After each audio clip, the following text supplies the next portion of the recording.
আসসালামু আলাইকুম। ভাইবা প্রস্তুতি ক্লাসে আপনাকে স্বাগতম। এনটিআরসিএ এর আইসিটি শিক্ষক নিবন্ধন পরীক্ষার 31/12/24 তারিখের ভাইবা অভিজ্ঞতা নিয়ে সাজানো হয়েছে আজকের ক্লাসটি। চলুন দেখে আসি আজকের ভাইবা পরীক্ষায় যেসব প্রার্থীরা অংশগ্রহণ করেছিলেন তাদের কি কি গুরুত্বপূর্ণ প্রশ্নগুলো করা হয়েছিল। নেটওয়ার্ক লেয়ার কি? নেটওয়ার্ক লেয়ার হলো কম্পিউটার নেটওয়ার্কের একটি স্তর যার মধ্যে ডেটা প্যাকেটের অবস্থান এবং প্রেরণের নীতিমালা থাকে। এটি ওএসআই মডেলের তৃতীয় স্তর যা যোগাযোগের জন্য পথ ঠিক করে এবং মূলত আইপি প্রোটোকল ব্যবহৃত হয়। ডস কাকে বলে? ডস, যার পূর্ণরূপ ডিস্ক অপারেটিং সিস্টেম।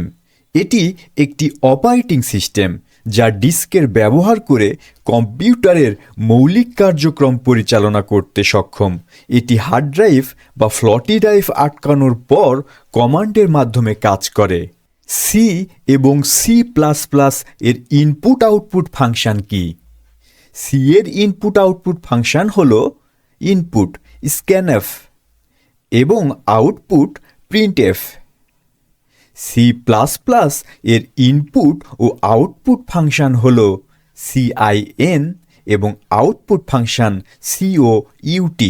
সাংকেতিক চিহ্ন কি?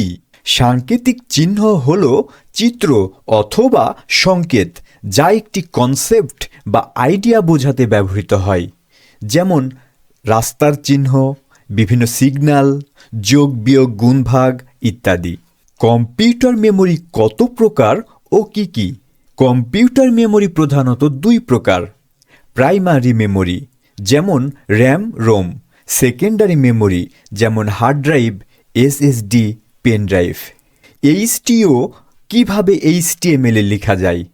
চলুন দেখে নিই HTO-কে আমরা কিভাবে HTML এ লিখতে পারি। H2O হলো পানির সংকেত। প্রথমে H লিখতে হবে, এরপর সাব ট্যাগের ভেতরে 2 লিখতে হবে এবং শেষে O লিখতে হবে। তাহলে আউটপুট হিসেবে আমরা H2O সংকেতটি পেয়ে যাব। কম্পিউটারে উইন্ডোজ কিভাবে দেয়? কম্পিউটারে উইন্ডোজ ইনস্টল করার জন্য বায়োস বা UEFI সেটিংয়ে প্রবেশ করুন। বুট মেনু থেকে USB বা DVD মিডিয়া সিলেক্ট করুন। এরপর উইন্ডোজ ইনস্টলেশন স্ক্রিনে গিয়ে ইনস্ট্রাকশন অনুযায়ী এগিয়ে যান। ওয়েবসাইট কত প্রকার? ডাইনামিক আর স্ট্যাটিক ওয়েবসাইট কাকে বলে? ওয়েবসাইট দুই প্রকার। স্ট্যাটিক ওয়েবসাইট, এই ওয়েবসাইটের কন্টেন্ট পরিবর্তন হয় না এবং একই ধরনের তথ্য দৃষ্টিগোচরে রাখা হয়, সাধারণত HTML ও CSS ভিত্তিক। ডাইনামিক ওয়েবসাইট, ব্যবহারকারীর অনুরোধ অনুযায়ী তথ্য পরিবর্তন হয়, সাধারণত PHP ASP.NET ব্যবহার করে। ওরাকল কি কাজে লাগে? ওরাকল একটি ডেটাবেস ব্যবস্থাপনা সিস্টেম যা ডেটা সংরক্ষণ, ব্যবস্থাপনা ও প্রক্রিয়া করার জন্য ব্যবহৃত হয়।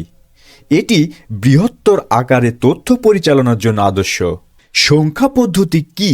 কত প্রকার? উদাহরণ দেন। সংখ্যা পদ্ধতি হল সংখ্যার সংগঠন পদ্ধতি। মূলধারা সংখ্যা পদ্ধতি 4 প্রকার: দশমিক, বাইনারি, অক্টাল এবং hexadecimal. Run time operating system কি? রান টাইম অপারেটিং সিস্টেম হল একটি বিশেষ ধরনের অপারেটিং সিস্টেম যা রিয়েল টাইম অ্যাপ্লিকেশনগুলোর জন্য ডিজাইন করা হয়েছে। এটি নির্দিষ্ট সময়ের মধ্যে কাজ সম্পূর্ণ করার জন্য প্রোগ্রামগুলিকে পরিচালনা করে এবং সময়সীমার মধ্যে সঠিকভাবে কাজ করার জন্য প্রয়োজনীয় সিস্টেম রিসোর্সগুলোকে নিয়ন্ত্রণ করে। RTOS সাধারণত এমবেডেড সিস্টেম, রোবোটিক্স এবং অন্যান্য সময় সংবেদনশীল অ্যাপ্লিকেশনগুলোতে ব্যবহৃত হয়। প্রিয় ভাইবা প্রত্যাশী ভাই ও বোনেরা, আপনাদের সামনের ভাইবা পরীক্ষাটি অনেক ভালো হোক এবং ভাইবা শেষে একটি ভালো রেজাল্ট নিয়ে একটি ভালো স্কুলে আপনি শিক্ষক হিসেবে যোগদান করুন। এই শুভকামনায় শেষ করছি আজকের ক্লাস। কথা হবে পরের ক্লাসে নতুন কোনো ভাইবা প্রস্তুতির অভিজ্ঞতা নিয়ে। সেই পর্যন্ত সবার জন্য শুভকামনা রইল।